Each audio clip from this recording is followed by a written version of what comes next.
dans 2 minutes. Je me présente, donc je suis Géraldine Guillermin, je suis donc le chef d'établissement de Lycée et voilà nos deux coachs qui vont se présenter aussi brièvement, mais durant la présentation, c'est eux qui vont parler. Hein. Madame Antam Nguyen pour le collège et Monsieur Riyad Tabé pour le lycée.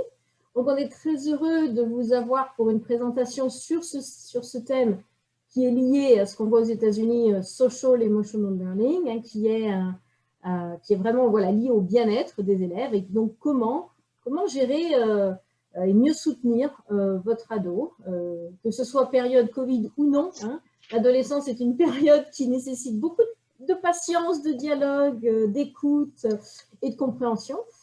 Donc voilà, on va laisser le temps aux participants de se connecter. Peut-être, Riyad, on peut profiter un petit peu 1 minute juste pour dire qui vous êtes et puis après vous pourrez commencer comme vous voulez. Ok.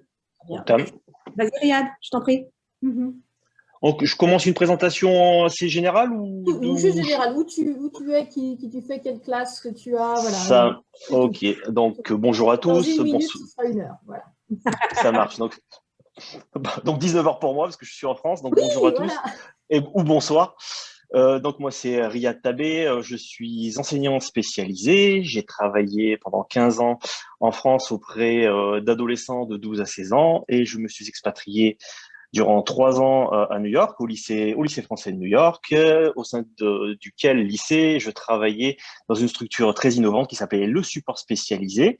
Et chez OFA, on fait la même chose avec Octam, puisqu'on travaille sur donc le social emotional learning.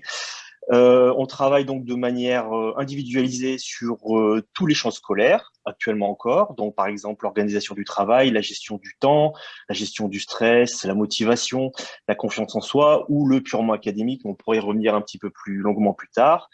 Octam et moi, nous sommes les référents de chacun des élèves que nous avons, donc de la 6e à la terminale. Moi, je m'occupe précisément des 3e, seconde, première, terminale l'année prochaine, donc la cohorte qui va avancer. Et en fait, ils peuvent compter sur nous pour gérer au mieux leur double scolarité américaine et française. Et j'ai envie de dire que le maître mot de notre mission, c'est de s'assurer de leur bien-être. Je crois que c'est là la chose la plus importante à retenir de ce qu'on fait auprès des enfants qui nous sont confiés. Voilà. Donc, peut-être que je te laisse poursuivre. Très bien, merci Riyad. Alors, je suis Octam Nguyen. Effectivement, je suis en charge pour OFA Lycée des 6e, 5e, 4e en tant que coach en développement personnel. J'ai fait le début de ma carrière dans la communication et les ressources humaines dans l'hôtellerie, puis je me suis expatriée il y a maintenant quasiment 20 ans, ça fait l'âge de mes enfants, grosso modo une génération.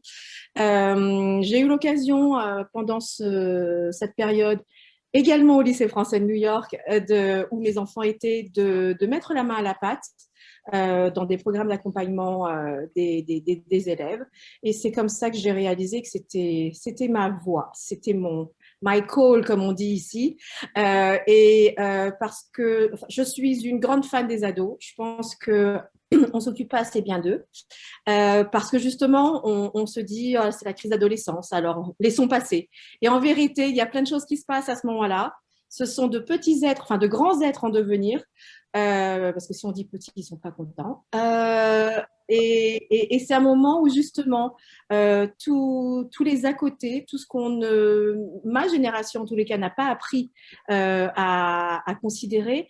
Ce sont des moments importants, ce sont des moments où ça se forme. On n'apprend pas dans notre culture à nécessairement intégrer les émotions, encore moins à l'école où on se concentre sur l'intelligence, sur le QI. Et Riyad et moi, complètement soutenus par OFA Lycée, nous travaillons sur le QE de vos enfants, le quotient émotionnel. Et ça passe par des choses très simples. Alors, chez les plus petits, les 6e, 5e, 4e, on est davantage dans la découverte de soi. Ça passe par là. Ça passe par savoir qui on est, reconnaître ses émotions, reconnaître les émotions, parce que faites l'exercice, c'est pas si simple que ça, que de nommer les émotions. et de les décrire. La langue française est pourtant extrêmement riche, mais on est relativement désarmé quand on doit décrire ce que l'on ressent.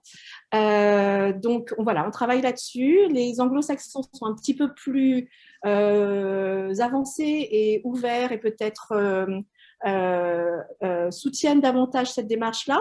Donc, on a l'avantage avec la population d'enfants qu'on a qui sont entre deux cultures de pouvoir piocher d'un côté et de l'autre, ce qui permet d'ouvrir la discussion. Et donc voilà, effectivement, le mot-clé, c'est la bienveillance, le bien-être, c'est l'empathie. Alors, de façon plus concrète, dans mes séances, l'élève arrive sans ordre du jour, sans agenda, il n'y a pas de devoir. Et c'est eux qui, en tout cas moi, je n'en ai pas. Et c'est eux qui le déterminent. Ils peuvent me parler de tout. Alors, souvent, ça passe effectivement, on ne se refait pas par les problèmes scolaires, les difficultés d'organisation, c'est là où c'est ce qu'ils connaissent, c'est ce qu'ils se disent que je suis capable d'entendre. Et puis petit à petit, je leur explique aussi ce pourquoi je suis là. Je ne suis pas là. Je peux les aider sur le plan scolaire, mais je ne suis pas là pour ça. Je suis là pour les aider sur comment on est quand on est à l'école, comment on est derrière un écran Zoom depuis un an, comment on est avec ses copains, comment on est avec ses parents, ses frères et sœurs qu'on ne supporte plus, comment on gère tout ça. Et l'idée, c'est de les faire accepter, c'est de leur faire accepter, comprendre que c'est OK d'avoir des émotions. Et le parcours qu'on a avec eux, c'est de comprendre ces émotions et comment on apprend à les gérer pour améliorer ce qu'on appelle les compétences socio-émotionnelles ou soft skills ou life skills. Elles ont toutes sortes de noms, ces compétences. Et elles nous servent aussi plus tard en tant qu'adultes dans l'entreprise, au travail ou dans la famille. Donc voilà, c'est un travail de fond qu'on essaye de faire avec eux et à leur rythme, avec leurs mots et avec leur sensibilité. Voilà. Alors, oui. Je poursuis. Avant que je me retirer de l'image, je vais vous laisser la scène. Je voulais juste rappeler aux parents qui nous ont rejoints que vous pouvez écrire vos questions Q&A ou chat. Hein, on les prendra bien à la fin. Il est 1h05 ici qu'au test, hein, Boston. Voilà, et donc jusqu'à 2h. Voilà, on est avec vous. Donc, je vais vous laisser et je vous retrouve à la fin pour les questions-réponses. Voilà, à vous. Ok. Donc, je rebondis sur ce que tu disais, Octane. Donc, en aucun cas, on est une surcharge de travail pour nos chers petits. Avec nous, il n'y a pas de notes, par exemple. Et comme tu le disais aussi, la chose la plus importante, c'est d'ouvrir le dialogue avec eux. Et en fait, ils se posent toujours la question, à quoi est-ce que Octane et donc moi-même, on va bien pouvoir leur servir? Il faut qu'ils voient un intérêt à venir nous rejoindre pendant nos séances. Parce que sinon c'est une perte de temps pour eux. Voilà, donc on a plusieurs types d'entrées en fonction aussi des âges. Et c'est vrai que moi, avec mes grands, voilà, ça peut tourner autour de discussions totalement informelles sur, par exemple, l'école. Donc, comment ça se passe? Explique-moi comment ça se passe à l'école américaine. Est-ce que tu es en Zoom? Est-ce que tu es en hybride? Est-ce que tu en as pas marre de faire autant de Zoom que ça? Comment ça se passe? Est-ce que tu arrives à voir tes amis? Est-ce que tu arrives à faire un peu de sport? Le Covid, comment ça se gère? Est-ce que beaucoup sont expatriés français, beaucoup ne sont pas rentrés depuis 1 an et demi. Donc, on peut vraiment intégrer de belles discussions à partir de ça parce que c'est vraiment des sujets qui les touchent profondément. Ensuite, il va y avoir des cas d'élèves qui vont être beaucoup plus dans le concret du scolaire, qui vont venir me voir pour me dire, bon, écoute, j'arrive pas à m'organiser, la double scolarité, c'est quand même quelque chose d'exigeant. Comment est-ce qu'on peut trouver, quelle méthode, quel moyen on peut trouver pour que j'arrive à m'en sortir et à faire quelque chose d'assez optimal. Là encore, donc, ça, c'est vraiment quelque chose qui revient souvent. Il y a d'autres élèves qui vont venir et qui vont vraiment trouver comme porte d'entrée pour rentrer en discussion avec moi en relation l'académique pur. Donc, ils vont venir avec leur exercice de maths ou de français ou d'histoire géo. Et à partir de là, on va résoudre tout ça. Et puis, on va pouvoir ensuite partir sur autre chose de beaucoup plus précis et qui va vraiment concerner les compétences socio-émotionnelles. Et on pourra revenir, parce qu'on a une question là-dessus, sur l'orientation, puisque c'est quelque chose qui est assez fondamental aussi, surtout quand l'âge avance de nos chers petits. J'ai par exemple aussi des élèves qui viennent, qui sont issus de familles dont les parents ne parlent pas français et qui me demandent de parler français avec moi. Et la discussion s'engage donc en français. Et évidemment, tout en parlant français, on arrive à travailler sur des compétences qui sont socio-émotionnelles et donc à avancer sur ces sujets-là, évidemment, avec eux. Voilà.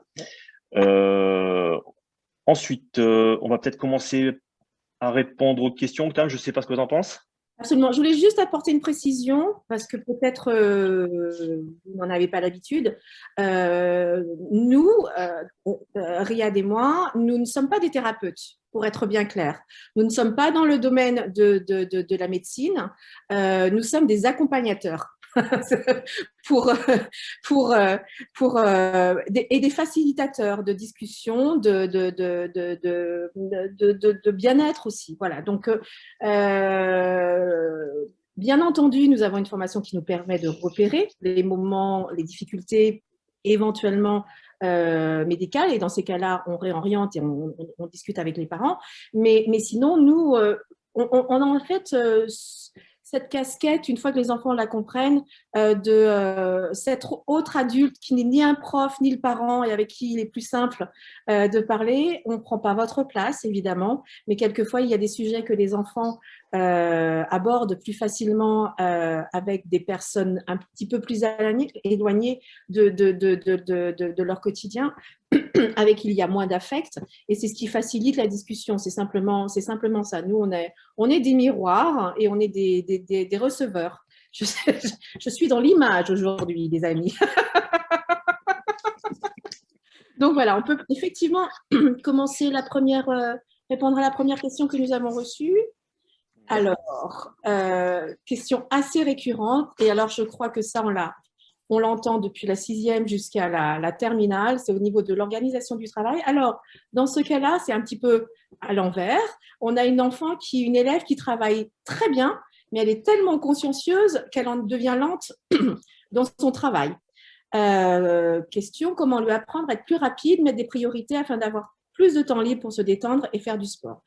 Question d'autant plus clé avec les circonstances actuelles où on n'a pas accès à l'extérieur de la même façon.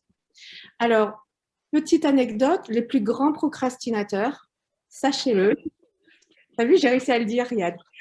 Bravo. Les plus grands procrastinateurs sont les perfectionnistes parce qu'ils attendent le moment où ils sont complètement prêts, complètement, ils ont fait toutes leurs recherches, ils sont au point, ils sont prêts à se lancer, ils se mettent dans une position où ils ne prennent aucun risque.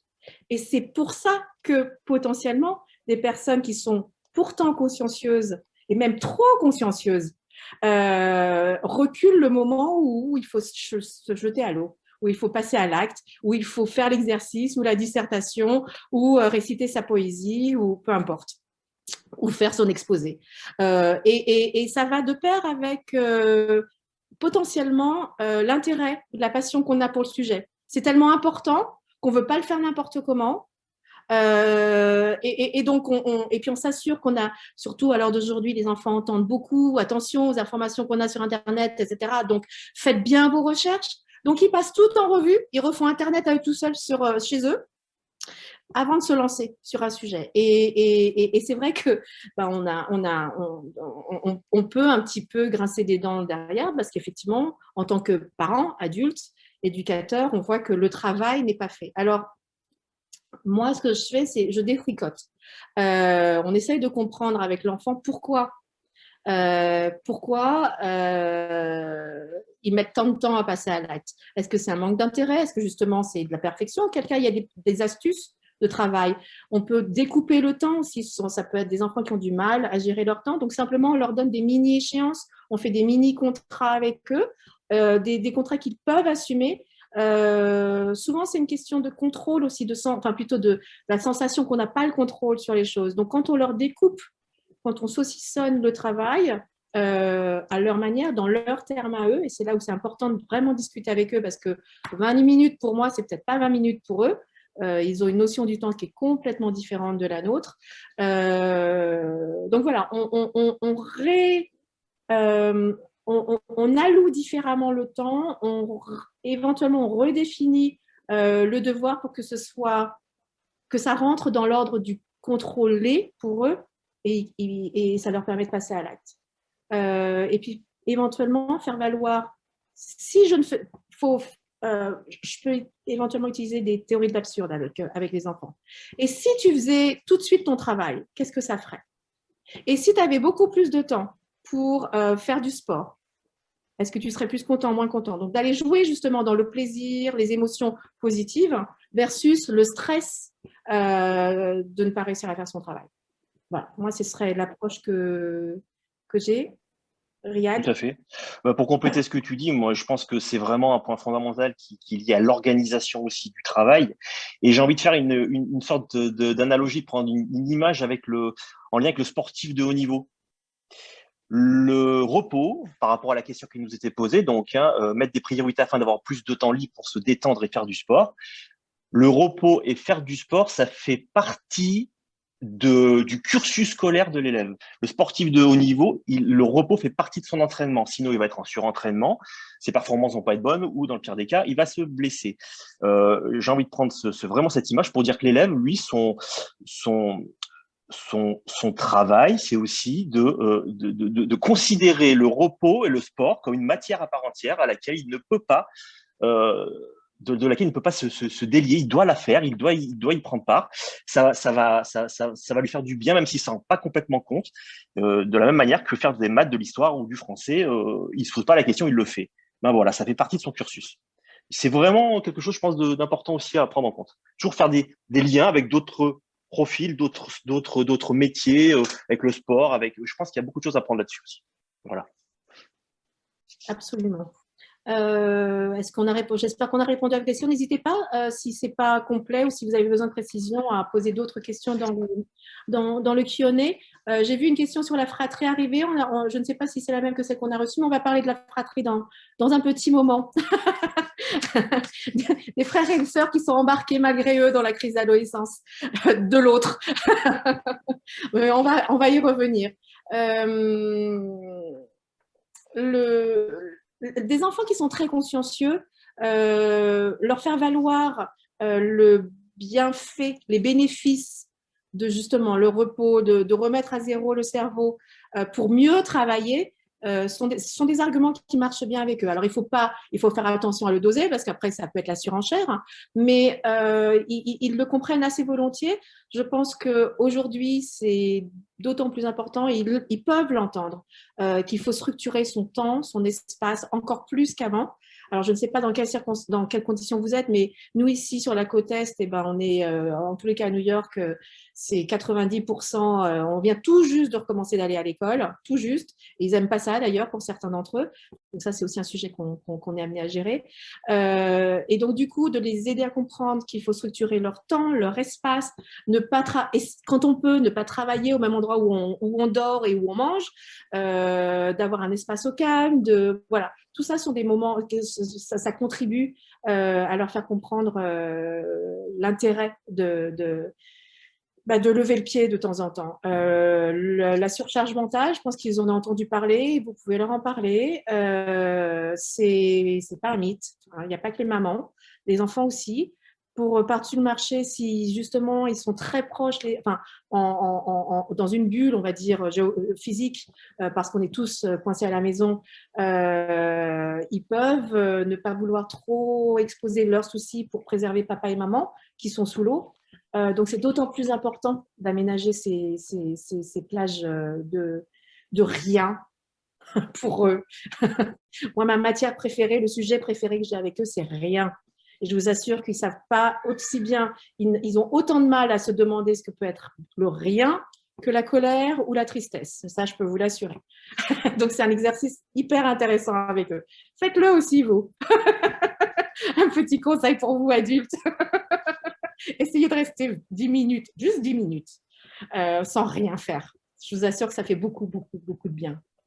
Voilà, alors Tu vas stresser des gens à demander à rien faire. Hein.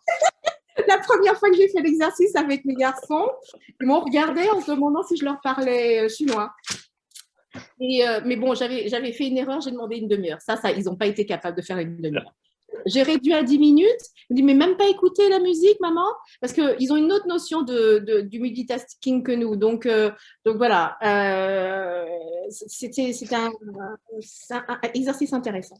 Voilà, alors, on va passer à la suite. La troisième question, c'est pour toi. Comment faire comprendre aux ados l'importance des notes, leur donner l'impression que c'est tout ce qui compte. Mon fils ne fait que ce qu'il a envie parce qu'il a pris à cœur l'idée qu'il apprend pour lui. Ma fille s'inquiète trop des notes. Bon, je pense que la place de la note, c'est quelque chose de tellement central dans la scolarité de tous les enfants, depuis l'école primaire jusqu'à la terminale et même post-bac, que c'est un problème majeur qu'il faut arriver à gérer de manière à ce que ça ne soit pas une source de stress, une source d'obsession, et auquel cas donc de souffrance. Parce que c'est ça en fait le truc. C'est que le stress, la souffrance l'obsession de la note, ça va apporter de la souffrance. Voilà. Et je pense qu'il est intéressant peut-être de s'interroger sur le statut que les parents donnent à la note à la maison. Quelle place, en tant que parent, j'accorde à la note que va me ramener mon fils ou ma fille? Est-ce que c'est quelque chose qui est fondamental et que mon enfant donc a perçu comme étant quelque chose de fondamental et donc va vouloir me faire plaisir. Donc si je ramène une mauvaise note, donc je vais décevoir. Donc on est dans le rapport vraiment très intime d'enfant à parent. Je pense qu'il y a vraiment une interrogation très importante à se poser en tant que parent sur la place qu'on accorde à la note, réellement là-dessus. Voilà. Il me semble que c'est quelque chose de vraiment fondamental et l'idée, c'est de dédramatiser, de la désacraliser, cette note, pour que l'enfant puisse évoluer de manière beaucoup plus relâchée, détendue et avancer de manière beaucoup plus sereine dans sa scolarité. Voilà. Je ne sais pas si Outam, tu veux rajouter quelque chose là-dessus. Simplement, je vais reprendre quelque chose que j'ai dit tout à l'heure. Ce que nous considérons comme une bonne note, enfin, nous n'avons pas nécessairement la même vue des notes que nos enfants.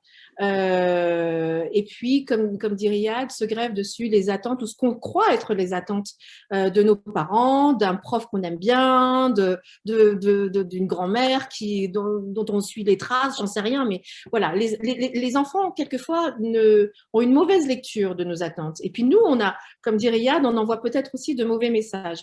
Et moi, la première, en tant que parent, j'ai fait la même chose. Une des choses clés, c'est avoir une discussion franche. Nos enfants, en fait, de pouvoir en parler avec vous, de dire, attends, mais maman, ça, tu te rends pas compte, tu es en train de me demander l'impossible parce que tel prof, il est comme ça. Leur faire comprendre que l'effort est plus important que les notes. Je sais que c'est impensif, je suis d'accord, mais ça a du sens, ça a vraiment du sens. Ils ont besoin de comprendre que vous voyez les efforts. C'est ça qu'ils ont besoin de voir, au-delà de la note. Alors évidemment, on est tous pareils. On préférerait eux aussi préféraient avoir un 20 sur leur carnet qu'un 10. N'empêche que s'ils ont compris qu'on ne voyait pas que la note, mais qu'on est conscient de tout ce qu'ils ont pu faire derrière pour arriver à la note, que ce soit quelquefois avoir un 20, et je vais dire un truc peut-être sacrilège, mais le 20, il n'est pas forcément plus méritant que le 10. Et donc, il est vraiment important de faire comprendre qu'on a compris, ta peinée, c'est une matière avec laquelle tu as eu du mal, et ton 12, il vaut le 20 de je ne sais pas qui, ou d'un autre frère ou sœur à côté. Alors, évidemment, il ne faut pas le dire de cette façon-là, je suis désolée, il ne faut pas comparer les frères et sœurs, mais de leur faire comprendre que voilà, vous êtes conscient de ce qu'ils ont mis derrière. Et ça, c'est important. Dans la question, on a qu'est-ce qu'on fait d'un enfant qui a tellement compris que c'était l'effort qui comptait que il fait vraiment que ce qu'il a envie de faire. Moi, je creuserais un petit peu la nonchalance ou le côté je m'en foutiste, parce que généralement, ça cache plutôt une insécurité à cet âge-là. Donc, je creuserai un tout petit peu plus. Et puis, établissez des contrats, ce qui leur convient. Et des contrats avec eux. Qu'est-ce qui est une bonne note? Qu'est-ce qui est sur l'année, sur le semestre, par matière, éventuellement. Voilà, vraiment, communiquer, communiquer, communiquer. Vous n'êtes pas les copains, on est bien d'accord. Et il reste des règles, il reste des attentes. Et exprimez-les, vos attentes. Que par exemple, vous, moi, chez moi, mettons en dessous de 10, pas possible. Bon, mais après, entre 10 et 20, on peut discuter. Voilà. Après, si la discussion est ouverte, ils peuvent vous expliquer, mais maman, le prof de philo, il met jamais plus de 8. Alors, tu peux pas me demander un 10. OK, on révise. Mais l'essentiel, c'est vraiment, ouvrez la discussion et faites-leur bien comprendre que les notes ne conditionnent pas votre amour pour eux, votre considération pour eux, et puis, ouais, de remettre un petit peu en perspective. On sait que le chemin est long et que avoir pas une si bonne note que ça en cours de chemin, ça va pas trop changer le cours de votre vie. Hein. Donc voilà, je le dis pas trop aux enfants, mais ça, je le dis parce qu'on n'a que des parents en face de nous. Voilà, je vois plein de questions tomber, donc on va passer à la suite quand même. Il y a une grosse question sur la fratrie, là. La quatrième question, elle va un peu dans le même sens sur les méthodes de travail. Comment guider notre enfant vers des méthodes de travail efficaces sans qu'il ne se sente forcé? J'ai envie de vous dire que c'est pas si compliqué que ça si vous arrivez à lui montrer les bénéfices qu'il va pouvoir tirer de cette méthode de travail. Si ma méthode de travail lui fait gagner du temps, croyez-moi qu'il va la choisir. Voilà. En fait, il faut que la méthode de travail, il y voit un intérêt. Comme notre présence, Antam et moi, quand ils viennent nous voir, quel intérêt j'ai à suivre cette méthode. Voilà. Et je vais gagner du temps. Ok, je vais gagner une demi-heure sur l'heure et demie. Je vais pouvoir aller faire du sport, aller discuter avec mes potes, je vais pouvoir sortir, je vais pouvoir aller. Voilà. Quel est l'intérêt que je vais en retirer? Voilà. Il faut qu'il y ait un intérêt derrière tout ça.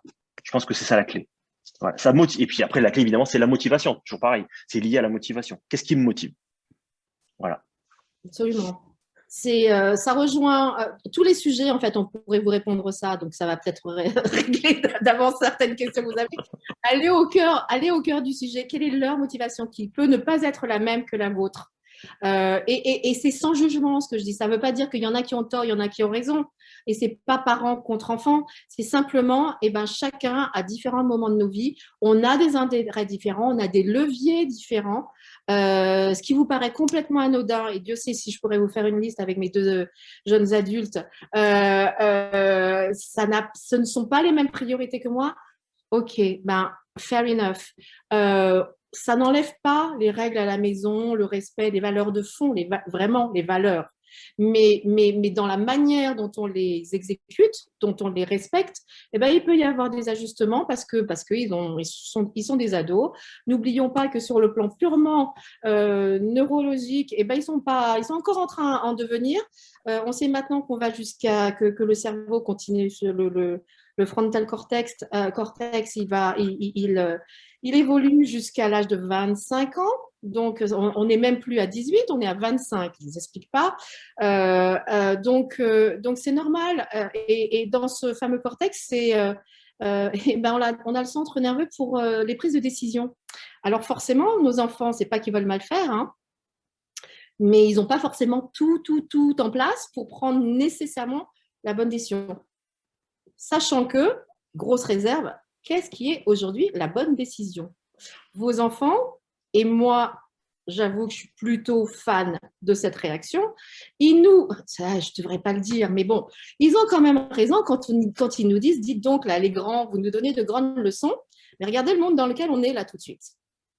On a quand même notre responsabilité, et eux, à juste titre, ils peuvent nous retourner. Alors, ce n'est pas juste pour s'opposer à nous, c'est qu'ils ont une trouille bleue du monde qui se présente à eux. Et toutes les oppositions que je vois, que vous mentionnez, elles viennent souvent de l'insécurité. Une personne dont les motivations matchent les compétences et matchent ce dont le monde a besoin ou ce que le monde peut proposer, c'est une personne qui est bien dans ses baskets. Ça, c'est vrai. qu'on soit adulte, qu'on soit ado, qu'on soit plus petit. Et aujourd'hui, il y a quand même de sacrés inconnus qui se présentent à nos enfants. Alors, dans l'absolu, être ado, on est déjà en train de se faire peur tout seul parce qu'on se voit grandir physiquement, on se voit changer, on a des pensées différentes, on a la trouille de l'autre, enfin, on appréhende l'autre d'une autre façon. Ça peut quelquefois faire peur. Certains sont très impatients, mais du coup, il peut y avoir des maladresses. Donc voilà, c'est un moment déjà où on apprend à se connaître, on apprend à se positionner dans le monde. Dans ce monde qui aujourd'hui est très, très mouvant. D'un jour à l'autre, les conditions pour eux d'école, par exemple, et donc leurs conditions de vie sociale changent du jour au lendemain. C'est extrêmement, et ça, ce sont leurs piliers aujourd'hui. En tant qu'ado, c'est sur ces bases-là qu'ils se construisent. Donc forcément, nous avons un statut spécial en tant que parents. Nous recevons leur inquiétude, leur colère, leur frustration, leur impuissance, tout ça. Donc le conflit au quotidien, il vient de là. Comment on fait pour le gérer? On leur donne de l'espace, on leur rappelle qu'on est là pour en parler, mais quand ils le veulent, dans leurs termes.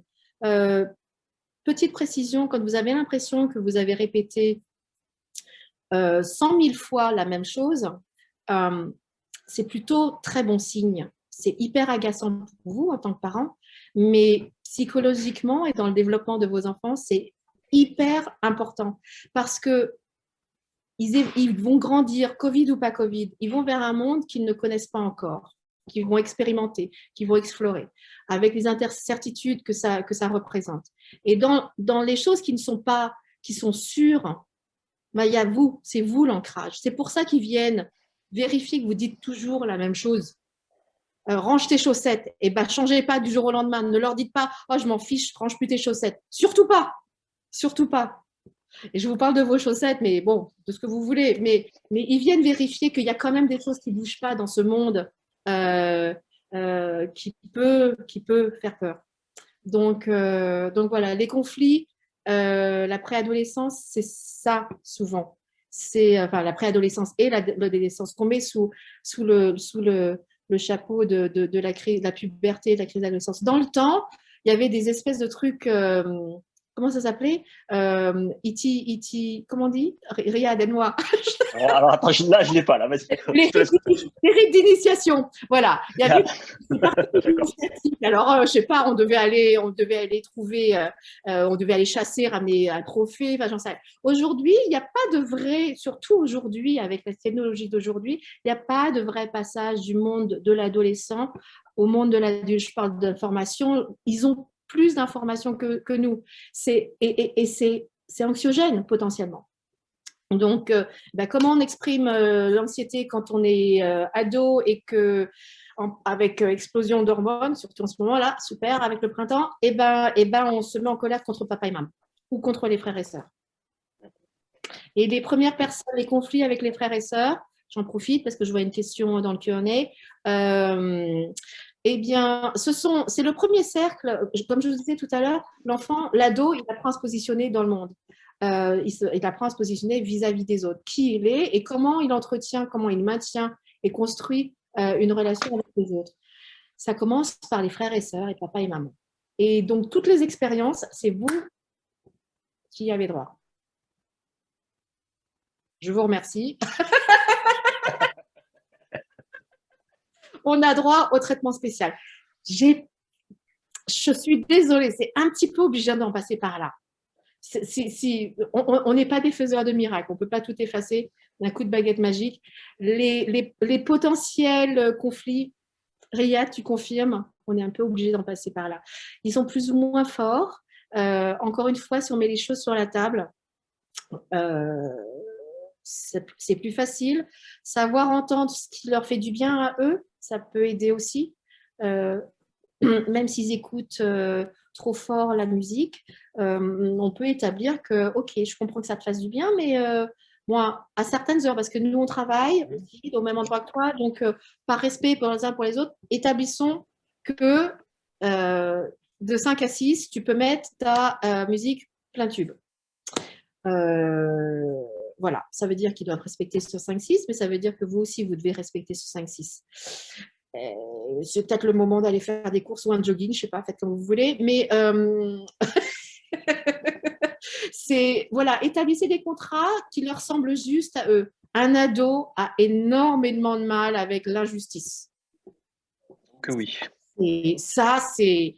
Et on peut, sans s'en rendre compte, leur dire des choses qui leur semblent complètement mais à côté de la plaque. Et donc ça, il faut absolument leur faire dire, avoir ces moments de discussion. Mais créer les moments. N'en faites pas une discussion comme Internet, là, non-stop. N'en faites pas du travail, du télétravail non-stop. S'il y a discussion, prévoyez-le. Hors crise, généralement. Comme je dis à mes élèves, on redescend la montagne de l'émotion d'abord. Parce qu'en haut, on manque d'oxygène.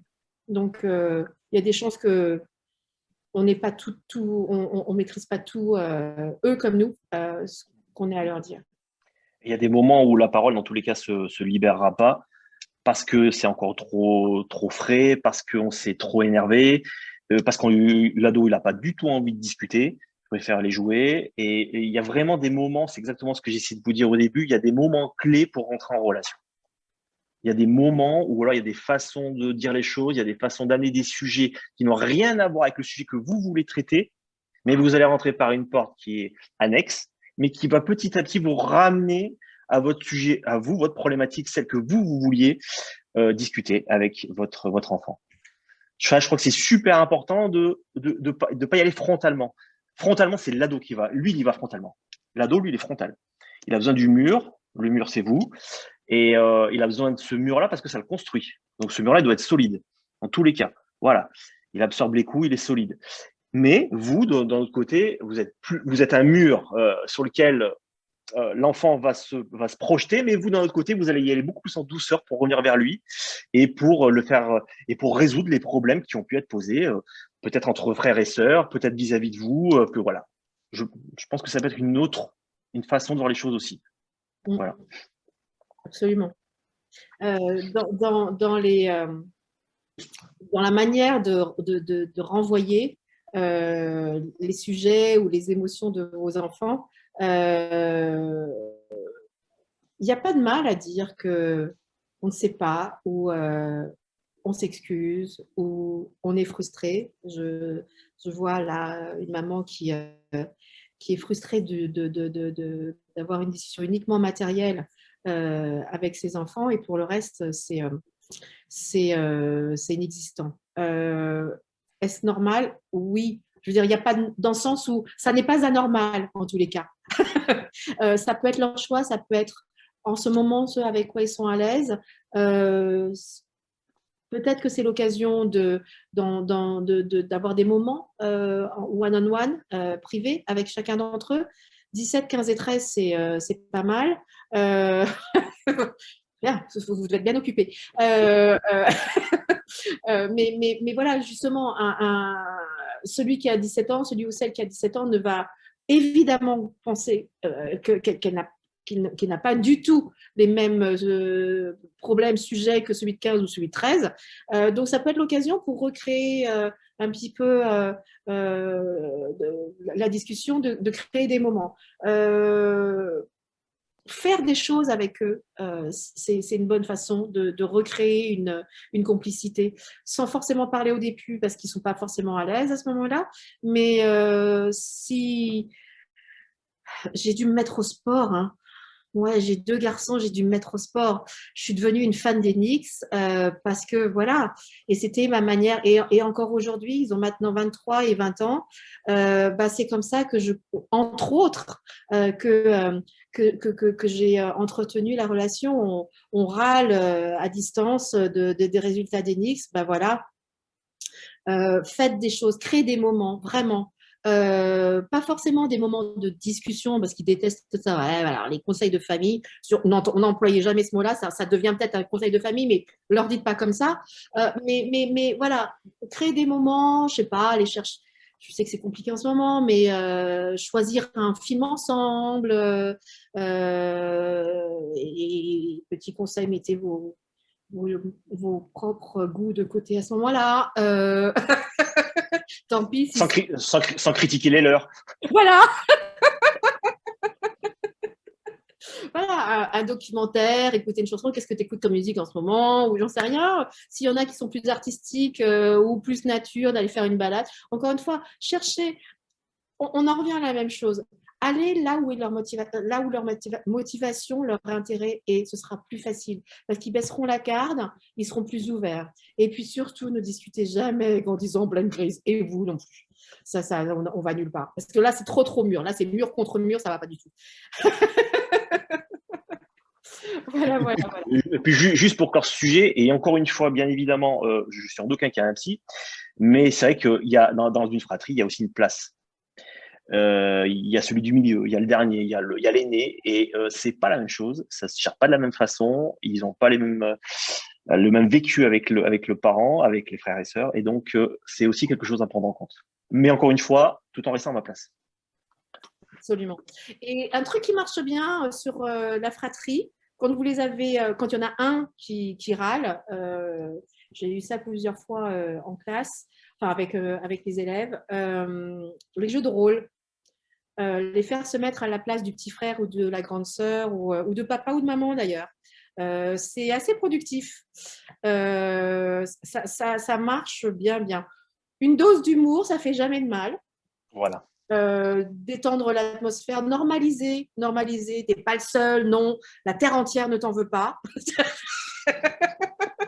T'es pas le plus malheureux du monde, mais on va te montrer pourquoi t'es pas le plus malheureux du monde. Parce que si tu te mets dans les chaussures de ton petit frère, regarde ce qu'il pense. Joue son rôle et tu vas voir comment il réagit et comment il va te voir. Donc, jouez ça. Communiquer, normaliser, dédramatiser et le faire à des moments plus neutres, moi, je pense que ce sont des clés, des points que j'essaierai. C'est pas facile, hein, c'est super facile pour nous de vous lancer là tous ces conseils, mais on est bien conscient que c'est pas simple. Mais voilà, ce sont des petites astuces qu'on peut utiliser pour tout ce qui est du travail, faire des mini contrats avec eux. Ça peut aider, saucissonner, parce que voilà, ils ont des ados, quand vous leur demandez de projeter quelque chose on parlait d'orientation et on va peut-être y venir, Riyad, quand on leur demande de savoir ce qu'ils vont faire dans 4 ans, d'un chien, ils ne savent déjà pas ce qu'ils font dans 2 jours. Donc, quelle discussion. Vous leur parlez de quoi là? Donc, il faut les aider à ramener le temps à leur dimension, à eux. Les échéances qu'ils ont, de les rendre plus concrètes pour eux. Qu'est-ce que ça veut dire? C'est une saison de foot, c'est un été, c'est après avoir été voir les grands-parents, à quoi ça correspond? Ça les aide. D'ici la fin de ta saison de foot, s'ils sont dans une équipe de foot, il faut que ce que tu nous as promis, je dis n'importe quoi, sur les maths, ce soit en phase. Ça leur donne une échéance temps. Ils ont des entraînements en foot, ça les aide à comprendre comment ils peuvent s'en servir aussi pour les maths. Ça, je m'en suis servi avec mes enfants qui m'en veulent encore aujourd'hui. Quand vous leur expliquez pourquoi il faut faire encore des exercices de maths pour s'entraîner pour l'interrogation de maths demain. Et bien parce que quand la première fois que tu es arrivé sur un terrain de basket, oui, on en revient au basket, et qu'on t'a te demandé de faire un lay-up, tu n'avais aucune idée si c'était le pied droit, le pied gauche, la main droite, la main gauche qui devait partir avant, et à quel moment on respire. Et puis, 5 ans, 10 ans après, tu fais tes lay-up, quand ton coach te les demande, tu fais tes 100 lay-up sans te poser la question, et même en discutant avec ton pote qui est encore sur le banc en train de s'habiller. Donc voilà, et les maths, les exercices de maths, c'est pareil. À un moment donné, Alors, Riyad, c'est ton sujet. Non, mais c'est pas ça, mais c'est vrai que je veux absolument rebondir sur ce que tu dis, parce que c'est tellement vrai. L'analogie, encore une fois, avec le sport, elle est tellement prégnante et importante à ce niveau-là. C'est-à-dire que on croit trop qu'il faut avoir la science infuse ou qu'on va réviser un exercice et que c'est bon, on va s'en souvenir. Ça marche pas comme ça. Bon, moi, je suis judoka. Les Japonais, c'est les meilleurs. Ils répètent 1000 fois le même geste. C'est rébarbatif, c'est pénible, c'est toujours pareil. Mais le geste est parfait, la technique est parfaite. Ils n'ont pas besoin d'être les plus grands des colosses pour être les meilleurs du monde. Et un exercice, que ce soit en français, en grammaire, je ne sais quoi, en mathématiques, on le répète. La répétition, me semble-t-il, et j'ai quand même un peu d'expérience quand même dans l'enseignement, ça me paraît quelque chose de fondamental, même si c'est pas fun du tout. Et dans tous les cas, il y a plein de trucs qui sont pas fun dans la vie. C'est pas grave, faut y passer si on veut s'améliorer, si on veut devenir meilleur. Voilà. Faut voir ce qu'on veut aussi. Donc ça me semble super important. Pour ceux qui ne sont pas sportifs, et j'utilise aussi beaucoup, les arts, la musique, la danse, le théâtre, génial pour aider à exprimer les émotions de quelqu'un d'autre que soi. Ça permet de se cacher derrière un personnage.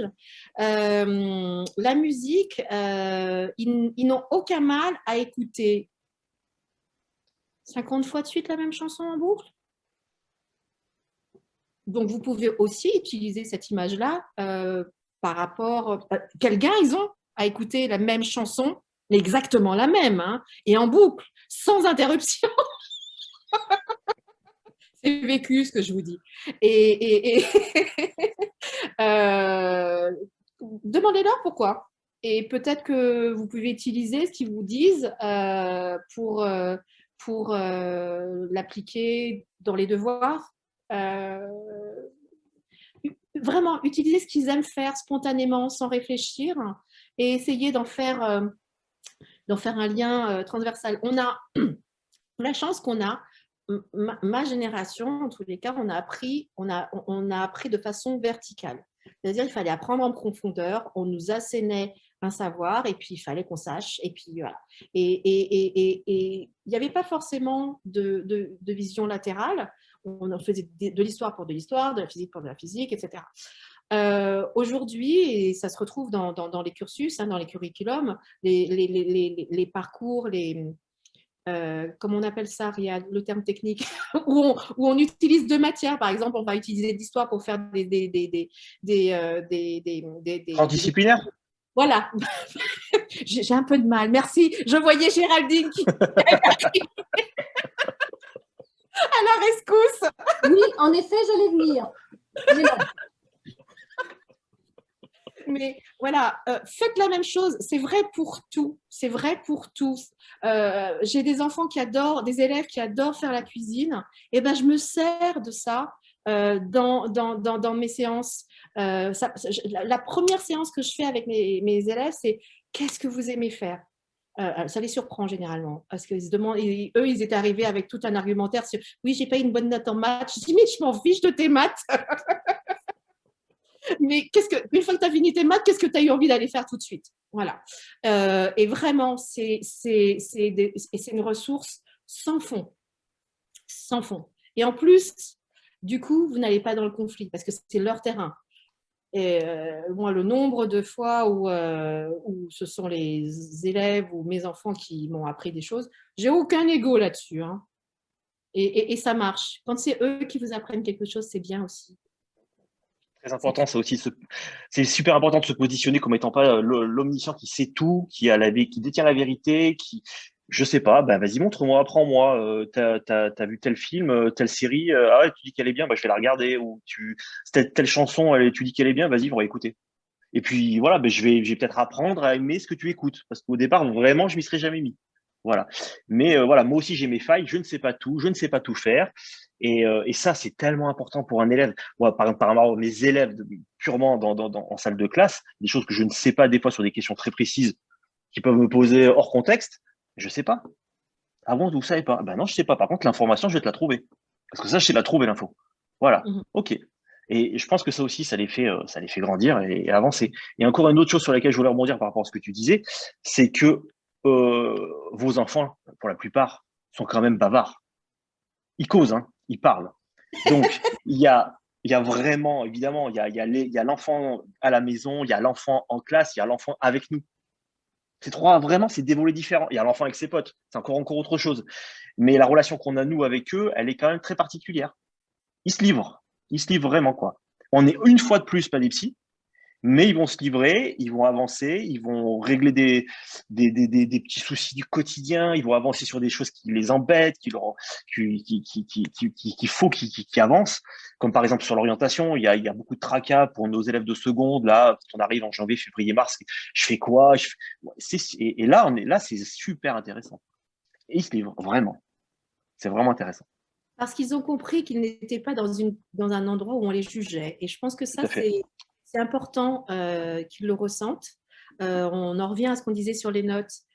Pourquoi est-ce ils donnent tant d'importance aux notes ou qu'ils stressent pour les notes? C'est parce qu'ils associent ça à un jugement.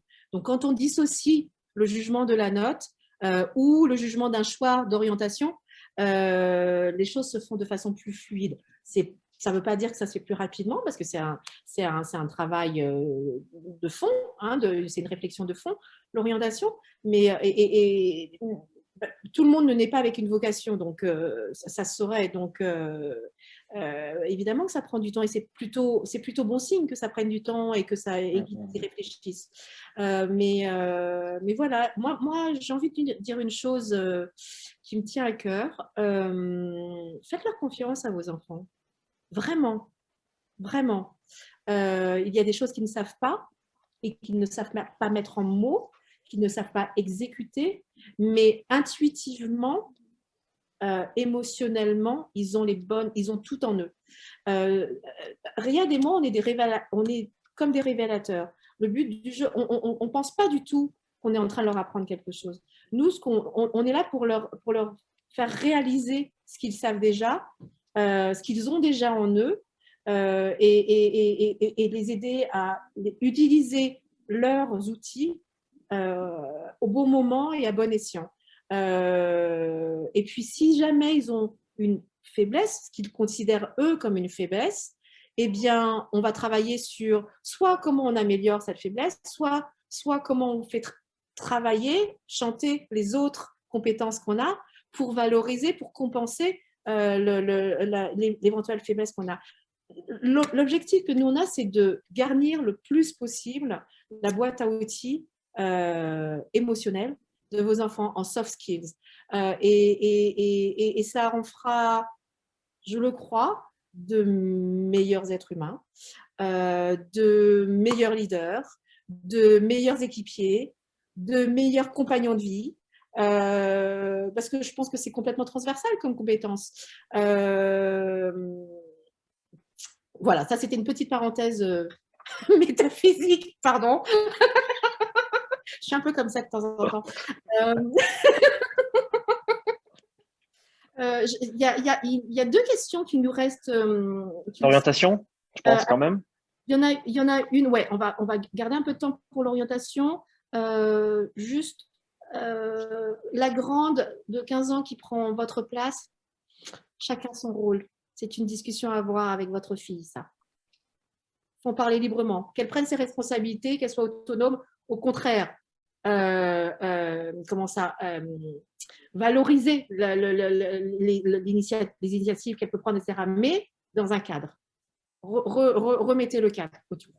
C'est super qu'elle prenne ses responsabilités, qu'elle aide, etc., mais en tant qu'enfant, pas en tant que maman. Ouais, chacun sa place, vraiment, c'est hyper important. Les grands-parents, nos parents, ce sont les grands-parents, ce ne sont pas les parents. Pareil avec les enfants. Voilà. Alors, écoute, ça va rejoindre l'orientation. Il y a une question sur un enfant qui choisit toutes ses activités en fonction de quelqu'un qu'il admire. Est-ce que c'est en termes de métier? Élargir l'horizon, bien sûr. Sortir de sa zone de confort avec son accord. Quand je dis avec son accord, c'est-à-dire faut le sentir motivé. Ouais. C'est-à-dire que vous ne pouvez pas lui imposer… S'il a décidé qu'il voulait faire du violon et que vous lui imposez du karaté, ça risque de faire mal. Vous voyez donc… mais de lui suggérer d'explorer d'autres choses avec lui, pourquoi pas, oui. Mais c'est dans ce sens-là que je dis avec son accord. C'est clair. Ce n'est pas un truc qui sort de nulle part. Parce qu'il est sécurisé dans ce qu'il sait faire et ce qu'il aime. Et c'est encore une fois un souci de sécurité, de se sentir bien, de se sentir protégé. Et le sortir de ce… c'est très compliqué de vouloir dire aux gens faut que tu sortes de ta zone de confort. C'est super agressif, en fait, je pense. Ça peut être vraiment déstabilisant pour des personnes. Il faut y aller vraiment en douceur là-dessus. Surtout chez un ado, parce que déjà chez un adulte, c'est compliqué. Voilà, on a besoin d'être sécurisé et voilà. Et je pense qu'il faut prendre le temps et prendre des pincettes pour arriver éventuellement à ouvrir par expérience, par je ne sais quelle expérience, donc à ouvrir le champ pour permettre à cette personne d'aller voir autre chose. Mais pas de manière radicale, frontale, agressive. Voilà, je pense. Je pense que c'est une question de communication, c'est comment vous lui présentez, comment vous lui vendez, Ouais. d'aller voir ailleurs ce qui se passe. Peut-être de trouver un autre adulte ou un univers qui est pas très loin mais qui commence à s'éloigner, ça peut se faire de façon progressive. J'irais un peu comme le petit poussé, quoi, par petits pas. Et en tous les cas, je le vendrais, voilà, je l'inclurais dans la réflexion. Est-ce qu'il y a d'autres choses que tu pourrais faire? Peut-être qu'il a une idée, peut-être qu'il n'ose pas, justement, vous parliez de zone de confort, peut-être que finalement, c'est quelque chose, mais qu'il n'a pas osé l'exprimer, parce qu'il se dit qu'il est assez bon, ou parce qu'il décevrait cet adulte d'avenir tant. Je ne sais pas. Les petits qui font absolument son grand-père, qui est l'ingénieur qui a trouvé je ne sais quoi, ça existe aussi, hein, des enfants qui s'échinent à inventer des choses pour être comme le grand-père qui a trouvé, qui a fait des inventions, ça existe aussi. Donc voilà, demander peut-être s'il y a, ou peut-être que l'adulte, s'il est encore vivant, cet adulte qu'il admire peut ouvrir la porte ou raconter d'autres expériences qu'il a pu faire en dehors de son domaine. Et ça aiderait votre enfant à voir un petit peu autrement les choses. Voilà, j'espère qu'on a répondu à votre question. Ria, on termine sur l'orientation? Ouais, parce que tu parlais de vocation, c'est vrai que l'orientation, c'est quelque chose qui est très compliqué et qui est en même temps assez concret. Et je pense que l'orientation, c'est quelque chose qu'on peut travailler dès le plus jeune âge. C'est-à-dire que avec Octane, dès la sixième jusqu'à moi, la terminale, on peut travailler sur l'orientation. Parce que l'orientation, c'est qu'est-ce que j'aimerais éventuellement faire dans ma vie d'adulte, quel champ professionnel pourrait m'intéresser, me passionner, qu'est-ce que je déteste faire? Et ben ça, c'est la connaissance de soi. Et la connaissance de soi, on peut le faire dès le plus jeune âge. C'est pas du tout un problème. Octame, elle va pas essayer de déterminer avec un gamin de sixième quel métier il a envie de faire de manière péremptoire et de manière claire et nette, précise. Tu feras, ah ouais, c'est ça que tu veux faire. Je pense que c'est ce métier-là qui va te convenir. Bien sûr que non. Par contre, apprends à te connaître, apprends à connaître tes forces, actuellement tes faiblesses, éventuellement, ce que vraiment tu aimes, ce que tu n'aimes pas.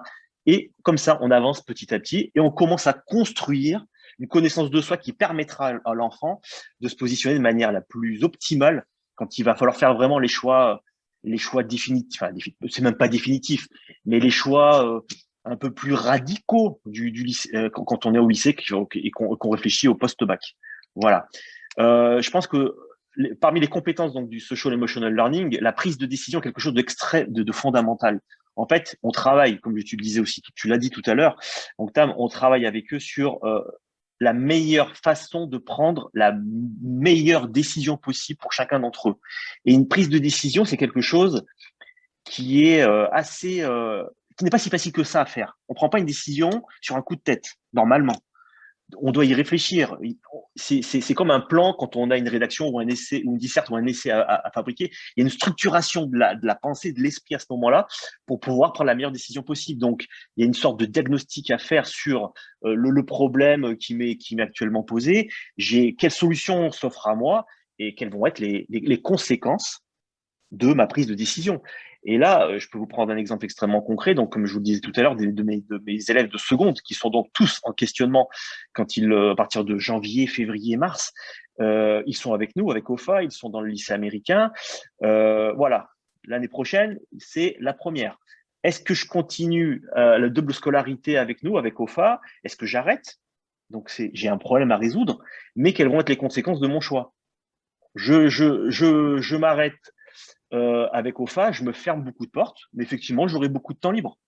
Je continue avec OFA, je m'ouvre énormément de portes, mais effectivement, il va falloir que je travaille. Je ne veux pas te mentir, il y aura du boulot, mais ils en sont tous capables, tu es complètement capable d'y arriver, et surtout, tu vas développer des capacités exceptionnelles, comme on le disait tout à l'heure, transdisciplinaires, une capacité de travail que pourraient envier tous les élèves quand ils arrivent à post-bac, parce que poursuivre une double scolarité, c'est c'est quand même super exigeant. Une capacité d'organisation qui est incroyable aussi. Organiser son temps sur 2 scolarités en même temps, c'est encore une fois quelque chose de très, très fort. Donc, on développe des choses incroyables. Et ça, ils l'entendent. Et ça, ils le comprennent. Et on construit tout ça. Et petit à petit, donc, ils arrivent à se dire, je pense que la meilleure solution pour moi, c'est de faire comme ci ou comme ça. Voilà. Après, c'est un choix aussi familial. Il y a plein de choses qui rentrent en ligne de compte. Mais c'est vraiment des choses qui se construisent sur le court, moyen terme, et ensuite le long terme. Et il y a vraiment des âges différents pour l'orientation très précis. C'est vraiment, je pense qu'il y a une construction de la connaissance de soi qui se fait tout au long du collège, que à partir de la seconde, il faut vraiment se positionner sur qu'est-ce que je vais vraiment faire à partir de la première. Est-ce que je vais m'ouvrir toutes les portes, je fais la double scolarité, et tout en réfléchissant au post-bac, les champs professionnels qui vraiment m'intéressent. Est-ce que je me vois plutôt faire mes études en Europe, en France? Est-ce que j'ai envie de rester aux États-Unis? Est-ce que c'est un projet familial? Il y a tout un contexte qui rentre en ligne de compte, et c'est vraiment un travail ultra personnalisé qu'on va faire avec chacun d'entre vous, avec chacun de vos enfants, pour les accompagner du mieux possible vers le choix le plus qui leur corresponde au mieux, quoi. Absolument. Je voudrais juste partager un document avec vous, juste très rapidement, les compétences sur lesquelles on travaille avec eux. Vous voyez, voilà. C'est bon, vous voyez mon écran. Les 5 compétences socio-émotionnelles, les voici. Apprendre à se connaître, apprendre à se contrôler, être conscient de l'environnement dans lequel on est, entretenir des relations et prendre des décisions. C'est exactement ce que Riyad vient me dire. Et moi, je commence dans le rouge là. Et petit à petit, on monte jusqu'au vert chez Riyad. C'est ce qui se passe entre la 6e et la terminale. Et même la première partie, self-awareness, la connaissance de soi, on peut la commencer avec des jeux en CM1, CM2, dans les petites classes en primaire. Il y a plein de jeux qu'on fait sur la connaissance de soi, sur entendre et savoir parler de ses émotions. Il y a plein de choses ludiques qu'on peut faire avec eux qui sont super intéressantes. Donc voilà, ça, je voulais vous le partager. Puis la deuxième chose sur l'orientation, c'est quelque chose avec lequel je travaille beaucoup, c'est l'ikigai. Est-ce que vous connaissez ça? Non, attendez, bougez pas, c'est pas au bon endroit si c'est là. L'ikigai, c'est un concept japonais qui correspond à la joie d'être, la raison d'être et la joie de vivre. C'est à l'intersection de toutes ces grosses bulles, ce qu'on sait faire, ce pour quoi on est fort, ce qu'on a envie de faire, la motivation, ce dont on parlait, ce dont on a besoin de faire. Il faut en parler aussi, hein, nos besoins. Tu parlais des contraintes géographiques ou autres. Et puis, quand on devient… Ça c'est applicable à des adultes aussi. Hein. Après, les questions matérielles rentrent en compte. Et puis, ce dont le monde a besoin, ce qui peut nous donner du sens, ce pourquoi on veut se donner du sens. Donc, et idéalement, ben, chacun d'entre nous, on se retrouve là, dans la partie très foncée au milieu. Voilà, c'est ce vers quoi on travaille. Et c'est ce qu'on a sur les réflexions qu'on essaye d'avoir et les discussions qu'on essaye d'avoir avec nos enfants de façon productive. Voilà, je crois qu'on a fait à peu près le tour de la question. Oui, je pourrais juste terminer éventuellement parce que j'ai interrogé pas mal de mes premières dernièrement là pour avoir un petit peu leur feedback sur l'année qui s'est écoulée, parce que c'est quand même une année charnière. Donc le double cursus est quand même fort. Et je leur ai demandé, qu'est-ce que vous pourriez me dire pour motiver, pour encourager, pour conseiller de manière optimale là, ceux qui vont arriver derrière vous, là, qui sont en 3e, peut-être en 5e, ou 4e, j'en sais rien. Quel conseil vous pourriez donner? Et j'ai listé quelques petits trucs, je vous les fais très courts. Donc, il me disait, ça peut vraiment marcher pour plein de gens. Il me disait, le plus important, c'est de rester concentré en cours. Parce que quand on est concentré en cours, déjà, on n'a pas besoin de refaire le truc le soir chez soi et on perd pas de temps. C'est la première étape. Après, il me disait que l'organisation était très importante. Quand on a un double cursus comme celui-là, il faut très vite arriver à s'organiser, à mettre en place des plages qui vont être dédiées spécifiquement à OFA lycée, d'autres au lycée américain. Ensuite, il m'expliquait, et ça c'est évidemment super intéressant, qu'il y avait une grande opportunité d'avoir les 2 scolarités parce qu'elles étaient complémentaires et qu'il prenait des méthodes dans chacune des 2 scolarités, des 2 cursus. Et enfin, il y en a un qui m'a dit un truc assez drôle. Il m'a dit, pour moi, ça a été une source de motivation d'avoir la double scolarité parce que je n'aurais été qu'au lycée américain, j'aurais pas fait grand-chose. Et là, ça m'a surmotivé. J'ai vraiment bossé et j'ai vraiment appris plein de trucs. Ce que je vous disais tout à l'heure, une capacité de travail qui définissait comme remarquable, même s'il n'employait pas le mot remarquable, et une grande capacité d'organisation là aussi. Et il y avait une dernière question qui nous était posée par quelqu'un, je vais vraiment très vite. Est-ce que les rencontres avec les coachs sont à la demande, intégrées au programme, seules ou à plusieurs? Moi, je fais très vite pour ma part. Donc, ils viennent donc, on a des créneaux qui sont ouverts toute la semaine, même le week-end souvent. Ils viennent quand ils veulent. Il y en a qui peuvent venir beaucoup, il y en a qui vont venir beaucoup moins souvent. Il y en a qui vont venir beaucoup au début et qui vont venir moins après. C'est vraiment à la carte. Et est-ce que c'est intégré au programme? Et ils peuvent venir seuls. Des fois, ils viennent à plusieurs. Des fois, même journée qu'ils viennent avec le papa ou la maman. Tout est ouvert, tout est possible. Et c'est ça aussi qui fait la richesse de notre fonctionnement. Absolument. Je rajouterais juste qu'en fonction des demandes et des sujets, là, par exemple, au prochain trimestre, je vais créer des conversations de groupe parce qu'il y a des sujets récurrents. Et justement, dans un esprit de normalisation, notamment, par exemple, là, comment on retourne à l'école maintenant. C'est un sujet, c'est bien de l'avoir. Voilà, ils vont entendre les inquiétudes ou l'aisance que peuvent avoir d'autres. Voilà, ça peut être aussi gestion de conflits. J'ai eu une demande des quatrièmes sur comment on fait pour travailler en groupe. Il y en a toujours un qui fait rien. Donc je vais avoir cet atelier-là avec eux aussi, en faisant un jeu de rôle et en assignant justement ceux qui sont généralement leaders dans le rôle de celui qui fait rien, juste pour voir. Donc voilà, c'est vraiment à la carte, comme dit Riyad. Il y en a qui viennent, il y en a qui m'envoient des emails. Là, je dis, là, je peux pas te prendre là parce que je suis quand même en cours. Mais il y en a qui sont très matures, il y en a qui ont besoin d'un petit peu plus de forme pour venir. Il y a vraiment tout. Et nous, on est là pour eux, quoi. On s'ajuste. Géraldine, on te donne. Ben voilà, j'aurais un pareil. Alors, je sais qu'on pourrait discuter tout le reste de l'après-midi ou soirée. Riyad n'a aucun problème de faire du nocturne. Donc, ce sont des sujets passionnants parce que ça touche nos élèves et puis c'est nos enfants, c'est des repères, c'est beaucoup d'expérience, c'est beaucoup de pratique. Et on est toujours très heureux de partager parce que vous avez compris que c'était une passion. Donc, on est très chanceux d'avoir Ountame et Riyad. Là, c'est vraiment, vous avez compris le binôme qui fonctionne parfaitement bien, collège-lycée. Et puis, en gros, il y a une question, je ne me souviens plus, mais qui me l'avait posée la première fois, ou en tout cas dans des discussions d'orientation, c'est que finalement, on demande beaucoup aux enfants ce qu'ils veulent faire. Mais la question de base, c'est qui est-ce que vous voulez être? Quelle personne vous voulez être quand vous grandissez? C'est une question plus profonde, mais tout petit, on peut la poser aussi. Et finalement, c'est beaucoup plus... ça apporte beaucoup de fruits dans le sens connaissance de soi et tout ce qui a été montré là, des social emotional learning, mais qui tu as envie d'être. Parce que finalement, qui tu as envie d'être plus tard va conditionner ce que tu aimeras et donc ce que tu vas faire dans le sens concret. Donc voilà, c'est un accompagnement. Vous comprenez que c'est une place centrale à Ofa Lycée, que sans bien-être, il n'y a pas de réussite optimale de l'enfant.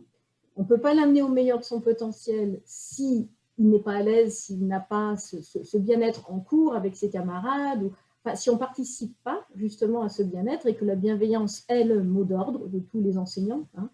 Et voilà, on a la chance avec Ountame et Riyad d'avoir deux personnes qui, grâce à leur discussion, dans leur expertise, puisent justement, on peut puiser dans tout ce qui est donc ce relationnel qui est le leur avec les enfants et des partages parfois qui sont très productifs, qui nous permettent d'avancer encore mieux en tant que prof, justement pour savoir aborder des thèmes ou peut-être des situations de manque de motivation, de manque d'organisation ou autre, je ne sais pas, mais en tout cas qui sont très porteurs pour la réussite de tous les élèves. Donc, on vous invitera certainement à d'autres discussions. Suivez-nous. Vous comprenez que c'est une passion qu'on aime partager et que d'autres thèmes seront bien sûr mis à l'ordre du jour dans d'autres discussions. Un grand merci de nous avoir suivis, un peu plus d'1 heure.